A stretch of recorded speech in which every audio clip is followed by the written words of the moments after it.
नमस्कार दोस्तों, welcome to Kairos UPSC. Right time at the right moment. तो चलिए स्वागत करते हैं और शुरू करते हैं डेली यूपीएससी के लिए एमसीक्यूज। देखिए फ्रेंड्स, आपको क्या करना है, आज करना है आपको इस वीडियो को लाइक और आपको ये वीडियो कैसा लग रहा है उसके बारे में कमेंट करना है। हमें थोड़ा आपके सपोर्ट की ज़रूरत है, तो कृपया करके आप इस चैनल को प्रमोट कीजिए।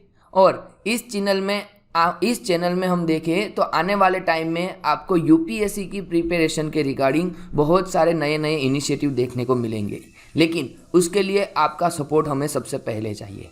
तो फ्रेंड्स, हम आशा करते हैं कि आप अपने फ्रेंड्स के साथ कहेंगे कि भैया इस चैनल को ज्वाइन कर ले, इस चैनल में अच्छे अच्छे एमसीक्यूज आते हैं। अगर पूरा वीडियो नहीं देखना है, 1.5 की स्पीड में भी आप वीडियो देख सकते हो, या फिर आने वाले टाइम में जब हम इनकी पीपीटी शेयर करेंगे तो वो पीपीटी भी देख सकता है। इसके लिए आखिरी स्लाइड पे जो हमारा टेलीग्राम और यूट्यूब का चैनल का लिंक दिया हुआ है, ये दोनों आप सब्सक्राइब करने को अपने फ्रेंड सर्कल में बोल सकते हो। ठीक है, तो चलिए शुरू करते हैं हमारा आज का सबसे पहला एमसीक्यू। सबसे पहला एमसीक्यू पूछ रहा है, consider the following statement about no confidence motion. देखिए, आपको क्या करना है, नो कॉन्फिडेंस मोशन के बारे में स्टेटमेंट बताना है। और क्या पूछा है इसमें पूछा है how many of the statement is are correct. इनमें से कितने सेंटेंस जो है वो सही है। ठीक है, चलिए पढ़ते हैं। सबसे पहला, it can be moved in both Lok Sabha and Rajya Sabha. जी, ये बात तो बिल्कुल गलत है। क्यों? क्योंकि नो कॉन्फिडेंस मोशन जो होता है यह लाया जाता है गवर्नमेंट के खिलाफ। ठीक है, अगर गवर्नमेंट, जैसे कि आपको पता है 545 लोकसभा की स्ट्रेंथ है और लोकसभा की स्ट्रेंथ में आपने 50% +1 सीट नहीं लाए, यानी कि 273 सीट नहीं लाए, तो आप गवर्नमेंट फॉर्म नहीं कर सकते। ठीक है, तो गवर्नमेंट के ऊपर कोई प्रेशर कर सकता है, कोई कंट्रोल कर सकता है, तो कौन कर सकता है? लोकसभा कर सकती है, राज्यसभा नहीं कर सकती। ठीक है, और गवर्नमेंट लायबल होती है कहाँ पे? लोकसभा में। ठीक है, हमारे यहाँ पे जो भी पार्लियामेंट्री डेमोक्रेसी हम फॉलो कर रहे हैं, तो यहाँ पे हर एक हमारे मिनिस्टर पर्सनली अगर हम देखने जाए तो प्रेसिडेंट को रिस्पॉन्सिबल है, प्रेसिडेंट को जवाबदेह है। जबकि कलेक्टिव मिनिस्ट्री की बात करें तो वो कलेक्टिवली लोकसभा के प्रति रिस्पॉन्सिबल है। तो उनको अगर हमें शान में लाना है, उनको अगर हमें कुछ मजा चखाना है, तो हम लेके आएंगे क्या? No confidence motion. ठीक है, और यह लाया जाता है सिर्फ और सिर्फ लोकसभा में। तो पहला पूछ रहा है लोकसभा और राज्यसभा, तो हमारा बात हो जाएगी गलत। तो पहला यहाँ पे गलत सेंटेंस हुआ। दूसरा, the speaker of the Lok Sabha will decide whether to admit the motion for discussion and debate. जी हाँ, जो लोकसभा के स्पीकर होते हैं यही डिसाइड करते हैं। तो दूसरा सेंटेंस सही है। तीसरा sentence, the passing of no confidence motion leads to resignation of the ruling government. जी हाँ, सबसे बड़ी बात कि अगर लोकसभा में आपका नो कॉन्फिडेंस मोशन पास हो गया, तो नो कॉन्फिडेंस मोशन पास होने का मतलब ये है कि लोकसभा में गवर्नमेंट की मेजॉरिटी नहीं है। क्या नहीं है? गवर्नमेंट की मेजॉरिटी नहीं है। इसका मतलब यह हुआ कि गवर्नमेंट के पास 273 का जो मैजिकल फिगर है वह नहीं है। तो इस सिचुएशन में क्या करना पड़ेगा? गवर्नमेंट को रेजिग्नेशन देना होगा। और गवर्नमेंट रेजिग्नेशन देते हैं, वैसे ही पावर में आ जाते हैं हमारे प्रेसिडेंट। और प्रेसिडेंट पूछते हैं 545 लोकसभा के एमपी को कि भैया किसी के पास 273 मेजॉरिटी है क्या? अगर मेजॉरिटी कोई सिंगल पार्टी की नहीं है तो भी क्या किसी के अलायंस की है क्या? अगर अलायंस की भी नहीं होगी तो हम दोबारा करने जाएंगे क्या? इलेक्शन करने जाएंगे। ठीक है, वरना हमारा एक ही बार में दूसरा पीएम भी बन सकता है। ठीक है, तो यहाँ पे तीसरा भी सेंटेंस सही है। दूसरा तो सही है, तीसरा भी सही है। तो हमें पूछा है कितने सही है, जवाब आएगा ऑप्शन ए, ओनली 2। ठीक है, चलिए यही बात यहाँ पे बताई गई है जो हमने क्वेश्चन के दौरान अंडरस्टैंड किया है। चलो अब चलते हैं हम अगले क्वेश्चन की ओर। अगला क्वेश्चन आपको पूछ रहा है पेरिस क्लब के बारे में। Paris club often seen in the news is. देखिए, यह पेरिस क्लब क्या है इसके बारे में आपको पूछा है। ऑप्शन बता रहे हैं, an informal group of official creditors. क्या क्रेडिटर्स का कोई ग्रुप है? दूसरा, an international actor group that aims to cooperate with climate change related activities. क्या कोई ऐसा अंतरराष्ट्रीय ग्रुप है जो कि क्लाइमेट चेंज के रिलेटेड एक्टिविटीज कर रहा है? तीसरा, a group of nation which counter the expansion of permanent seat in the UNSC. क्या यूएनएससी में जो परमानेंट सीट के 5 मेंबर्स हैं उनके अलावा किसी को अगर हम सीट को एक्सपांड करना है तो उनके खिलाफ है क्या, काउंटर है क्या? Last option, an informal club involve in disaster management and early warning system. क्या डिजास्टर के रिगार्डिंग कोई इनफॉर्मल ग्रुप है क्या? तो भैया यहाँ पे डी गलत है, सी गलत है, बी गलत है और ऑप्शन ए सही है. यह क्या है? यह है ऑफिशियल क्रेडिटर्स का ग्रुप. ठीक है, तो ऑप्शन ए हमारा सही आंसर हो जाएगा. चलिए अब देख लेते हैं थोड़ा बहुत पेरिस क्लब के बारे में. तो पेरिस क्लब जो है यह ऑफिशियल क्रेडिटर्स का ग्रुप है जिनमें दुनिया के 22 धनवान देश शामिल होते हैं. अब आपको पता होगा कि 22 धनवान देश अगर हम मैप में देखने जाए तो कौन कौन से होंगे. देखिए, ये है हमारा नॉर्थ अमेरिकन कॉन्टिनेंट, ये है साउथ अमेरिकन कॉन्टिनेंट, ये है रशिया, ये है यूरोप और ये है ऑस्ट्रेलिया. ठीक है, अफ्रीका में से लगभग कोई भी यहाँ पे नहीं है. और एशिया में अगर देखने जाए तो एशिया में भी रसिया के अलावा और कोई नहीं है. ठीक है, एक बार हम 22 के 22 कंट्री जो है उनके ऊपर थोड़ा नज़र दिखाए तो Australia, Austria, Belgium, Canada, Denmark, Finland, France, Germany, Ireland, Israel, Japan, Netherlands, Norway, Russia, South Korea, Spain, Sweden, Switzerland, UK और यूएस. याद रखना यहाँ पे चीन भी नहीं है, इंडिया भी नहीं है और पाकिस्तान भी नहीं है. ठीक है, हाँ, तो ये जो 22 के 22 कंट्री होती है, यह 22 की 22 कंट्री मेंबर होते हैं OECD के. और OECD का मतलब है organisation economic cooperation and development, यानी कि OECD. ठीक है, तो यह आपको याद रखना है. चलिए चलते हैं हम अगले क्वेश्चन की ओर. अगला क्वेश्चन आपको पूछ रहा है ग्लोबल एजुकेशन मॉनिटरिंग रिपोर्ट 2023, इसको किन्होंने पब्लिश किया? क्या UNDP ने पब्लिश किया, United Nations education scientific and cultural organisation यानी कि हमारा यूनेस्को ने पब्लिश किया इसको? दूसरा, United Nation international children emergency fund, क्या इसको यूनिसेफ ने पब्लिश किया या फिर वर्ल्ड बैंक ने किया? तो यहाँ पे सही आंसर आएगा हमारा ऑप्शन बी. इस रिपोर्ट को पब्लिश किया है किन्होंने? यूनेस्को ने. ठीक है, अब ये न्यूज़ में क्यों था तो उसके रिगार्डिंग अगर थोड़ा बहुत देख लेते तो यूनेस्को ने फिलहाल क्या किया हुआ है, यूनेस्को ने स्कूल में जो हमारे स्कूल में जो बच्चे स्मार्टफोन लेके जाते हैं उनको बैन करने की बात बताई है. किन्होंने? यूनेस्को ने. ठीक है, और इसके लिए उन्होंने एक रिपोर्ट बनाया, हमें ये सब बताया है, जिस रिपोर्ट का नाम था ग्लोबल एजुकेशन मॉनिटरिंग रिपोर्ट. अब आपको पता है कि स्मार्टफोन बहुत ही डिस्ट्रैक्ट करते हैं, स्मार्टफोन बहुत ही हानिकारक साबित होने जा रहे हैं.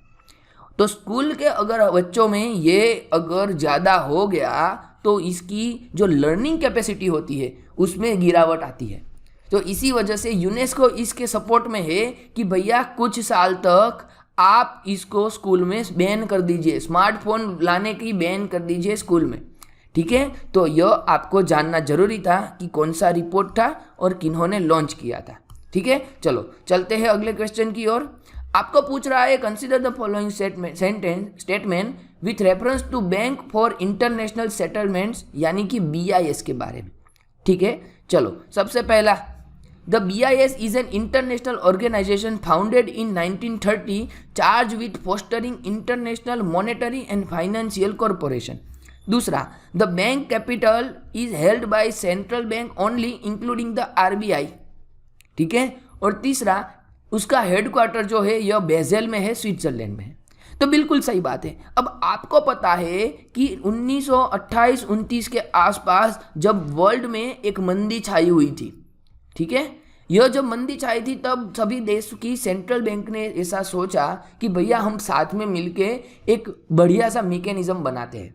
ठीक है, फिर धीरे धीरे वो लोग अपने हिसाब से एक दूसरे के साथ कोऑपरेट करते हुए अपनी एक दूसरे की इकोनॉमिक कंडीशन को मजबूत करते गए. और एक टाइम आया कि उस टाइम में उन लोगों ने बेजल नॉर्म्स निकालना शुरू किया कि भैया आपके कंट्री में अगर आपको अच्छे से इकोनॉमिक स्टेबिलिटी लानी है तो आपको बेसल 1, बेसल 2, बेसल 3 ऐसे नॉर्म्स को फॉलो करना होगा, जिसमें कुछ रिजर्व की बात करते रहेंगे, जिसमें कुछ कैपिटल की बात करते रहेंगे, जिसमें लोन टू कैपिटल का रेशियो की बात करेंगे। ठीक है, अभी अगर आपको कोई पूछे तो आपको बताना है कि फिलहाल सभी बैंक बेसल 3 को फॉलो कर रही है।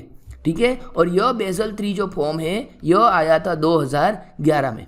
अब ये बैंक फॉर इंटरनेशनल सेटलमेंट है, लेकिन यह बेजल में उसका हेडक्वार्टर आया है, इसी वजह से हम बेजल 3 नॉर्म्स के नाम से उनको जानते हैं। ठीक है, और इसमें इंडिया की तरफ से ऑफिशियली पार्टिसिपेट कर रहा है हमारा सेंट्रल बैंक, जिसका नाम है RBI, यानी कि रिजर्व बैंक ऑफ इंडिया।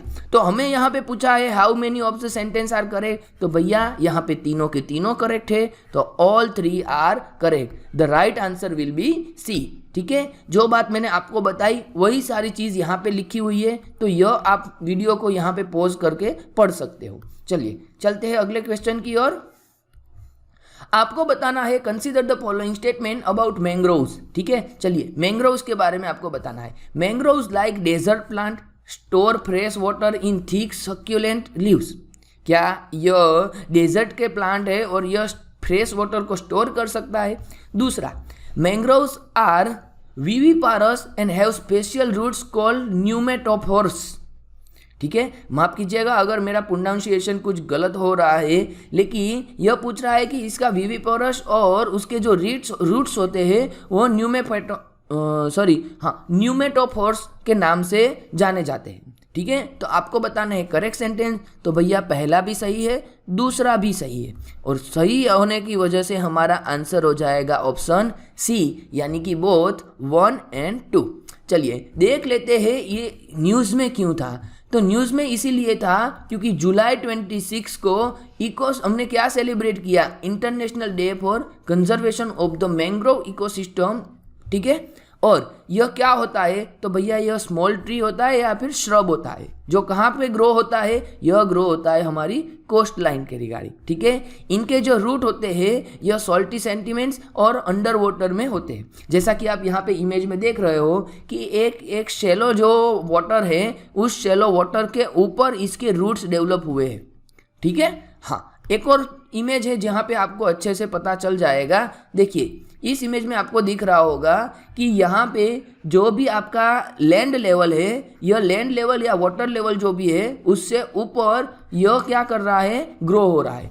यानी कि आप ऐसा मान सकते हो कि यह सी लेवल है, तो सी लेवल से ऊपर की ओर इनके रूट ग्रो होते हैं। ठीक है, और यह रूट उसके ऊपर ग्रो होते हैं, उसके बाद यहाँ पे आपका जो यह श्रब है यह डेवलप होता है। यह इसके लिए ग्रो होता है क्योंकि इनका जो रूट है यह इस पानी में से ऑक्सीजन एब्जॉर्ब नहीं कर सकता, तो यह इसका जो भी रूट्स बाहर निकला हुआ है यह आपके टेम्परेचर में से, यह आपके एटमॉस्फेयर में से क्या कर सकता है, ऑक्सीजन एब्जॉर्ब कर सकता है। ठीक है, तो यह आपको पता होना चाहिए। चलिए ये थे हमारे करंट वाला सेक्शन। अब हम चलते हैं हमारे अगले सेक्शन जिसका नाम है स्टैटिक क्वेश्चन। ठीक है, जो कि हमारे यूपीएससी के PYQs की हम प्रैक्टिस करते हैं। आपको क्या करना है, आपको करना है इस वीडियो को पॉज और देना है यहाँ पे आंसर। ठीक है, आपको बताना है 10 में से आपके कितने सही सवाल हुए हैं। चलिए सबसे पहला सेंटेंस देखते हैं। With reference to the proposal of Cripps mission. Okay, Cripps mission के बारे में पूछ रहा है। Consider the following statement. आपको क्रिप्स मिशन के रिगार्डिंग सवाल के जवाब देने हैं, कौन से वाले, सही वाले। चलिए, the constituent assembly would have members nominated by the provincial assemblies as well as princely state. क्या क्रिप्स मिशन जब आया तो उन्होंने हमें क्या बताया कि भैया अभी जो ये वर्ल्ड वॉर 2 हो रहा है यह खत्म हो जाएगा, उसके बाद हम आपके लिए कॉन्स्टिट्यूएंट असेंबली का निर्माण करेंगे, और उनमें जो भी मेंबर होंगे यह नॉमिनेटेड होंगे प्रोविंशियल असेंबली से और प्रिंसली स्टेट से। क्या यह सही है? नहीं, इन्होंने बात किया था सिर्फ प्रिंसली स्टेट के नॉमिनेट मेंबर की। ठीक है, प्रोविंशियल स्टेट के असेंबलीज जो होती थी, प्रोविंशियल असेंबलीज में से किसी को भी नॉमिनेशन की बात नहीं कही थी। तो पहला सेंटेंस हमारा गलत साबित होता है। दूसरा sentence, Any province which is not prepared to accept the new constitution would have the right to sign a separate agreement with Britain regarding its future status. जी हाँ, यहीं पे तो हमें दिक्कत थी। कांग्रेस ने इसी को प्रॉब्लम बताते हुए बताया था कि क्रिप्स मिशन फेल है। गांधी जी ने क्या कहा था? यह डूबते हुए बैंक का चेक दिया जा रहा है, ठीक है, क्योंकि यहाँ पे क्या हो रहा था कि भैया हम कॉन्स्टिट्यूएंट असेंबली बनाएंगे, लेकिन अगर किसी स्टेट को, किसी भी प्रिंसली स्टेट को अगर ऐसा लगता है कि हमें इंडिया में नहीं रहना है, तो वह अलग से इंडिया के बाहर जाके या इंडिया से बाहर रहते हुए यह अपना फ्यूचर डिसाइड कर सकते हैं। यानी कि यह क्या कर रहा था? ये थे भागला पाड़ो और राज करो की नीति, डिवाइड एंड रूल वाली जो भी पॉलिसी थी उनको यह एग्जीक्यूट कर रहे थे। तो यह बात तो सही थी, ठीक है। तो यहाँ पे पहला गलत, दूसरा सही। सही आंसर हो जाएगा हमारा ऑप्शन 2, यानी कि 2 ओनली, ठीक है। चलिए चलते हैं अगले क्वेश्चन की ओर। अगला क्वेश्चन आपको पूछ रहा है, consider the following freedom fighters. चलिए आपको फ्रीडम फाइटर्स के बारे में बताना है। सबसे पहला बारिंद्र कुमार घोष, जोगेश चंद्र चैटर्जी, रास बिहारी बोस। आपको बताना है who of the above was or were actively associated with Ghadar party. चलिए आपको गदर पार्टी में के बारे में बताना है और गदर पार्टी में इन तीनों फ्रीडम फाइटर में से कौन से एसोसिएटेड थे, ठीक है। तो यहाँ पे बारिंद्र कुमार घोष भी नहीं थे, जोगेश चंद्र चैटर्जी भी नहीं थे। यहाँ पे सही आंसर होगा हमारा सिर्फ रास बिहारी बोस। तो सही आंसर हो जाएगा ऑप्शन डी, 3 ओनली, ठीक है। चलिए चलते हैं अगले क्वेश्चन की ओर। अगला क्वेश्चन आपके सामने है, in medieval India the term fanam referred to. चलिए जो भी हमारा मध्यकालीन भारत था, ये मध्यकालीन भारत के टाइम पे फनम नाम का कोई शब्द इस्तेमाल करते थे, ठीक है। तो यह जो शब्द हम इस्तेमाल करते थे वो क्या था? क्लोथिंग था, कॉइन था, ऑर्नामेंट्स था या फिर हथियार थे, यानी कि वेपन्स थे। तो इसका सही आंसर होगा ऑप्शन बी, यह क्या था? कॉइन्स थे, ठीक है। चलो चलते हैं अगले क्वेश्चन की ओर। अगले क्वेश्चन आपको पूछ रहा है, the government of India act 1919, ठीक है, 1919 के बारे में बताना है कि जब कि प्रोविजनल और गवर्नमेंट के बीच में हमें रिजर्व और ट्रांसफर ऐसे 2 सब्जेक्ट डिवाइड किए थे। अब कौन से रिजर्व थे और कौन से ट्रांसफर थे, तो आपको पता होगा कि एक गवर्नर होते थे और एक गवर्नर की काउंसिल ऑफ मिनिस्टर होती थी, ठीक है। तो जो भी आपके रिजर्व सब्जेक्ट थे वो रिजर्व सब्जेक्ट और ट्रांसफर सब्जेक्ट, यह दोनों सब्जेक्ट में अलग अलग हिसाब से काम होता था, ठीक है। हमें क्या पूछा है कि निम्न में से कौन से रिजर्व सब्जेक्ट थे, ठीक है। तो रिजर्व सब्जेक्ट थे जो बहुत ही इंपॉर्टेंट थे, जिनको रिजर्व सब्जेक्ट को डायरेक्ट गवर्नर जो थे उनके ऊपर एक्शन लेते थे और उनके डिसीजन काउंसिल ऑफ मिनिस्टर के ऊपर रिस्पॉन्सिबल नहीं थे। जबकि जो ट्रांसफर सब्जेक्ट होते थे उनके रिगार्डिंग गवर्नमेंट का डिसीजन काउंसिल ऑफ मिनिस्टर के बाउंडिंग था, ठीक है। तो यह जो इंपॉर्टेंट थे उनमें एडमिनिस्ट्रेशन ऑफ जस्टिस आएगा, लैंड रेवेन्यू आ जाएगा और पुलिस आ जाएगा। सेल्फ गवर्नमेंट हमारा कैसा सब्जेक्ट था? ट्रांसफर सब्जेक्ट था। तो दूसरा गलत है, जहां पे भी दूसरा है वो काटो, ठीक है। तो सही आंसर हमारा मिल जाएगा ऑप्शन सी, 1, 3 एंड 4। चलिए चलते हैं आज के आखिरी क्वेश्चन की ओर। आखिरी क्वेश्चन आपको पूछ रहा है भारत की इकोनॉमी के बारे में, an increase in nominal effective exchange rate. चलिए आपको नीर के बारे में पूछ रहा है कि अगर उनमें इंक्रीज हुआ, इसका मतलब यह ऐसा इंडिकेट कर रहा है द एप्रिसिएशन ऑफ रूपी, यानी कि हमारा रुपया कैसा हुआ?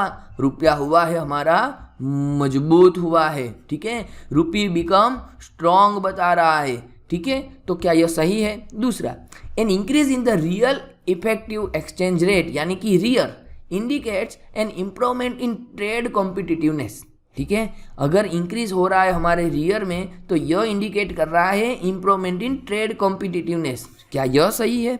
तीसरा sentence, an increase trend in domestic inflation relative to inflation in other country is likely to cause an increasing divergence between near and rear, ठीक है।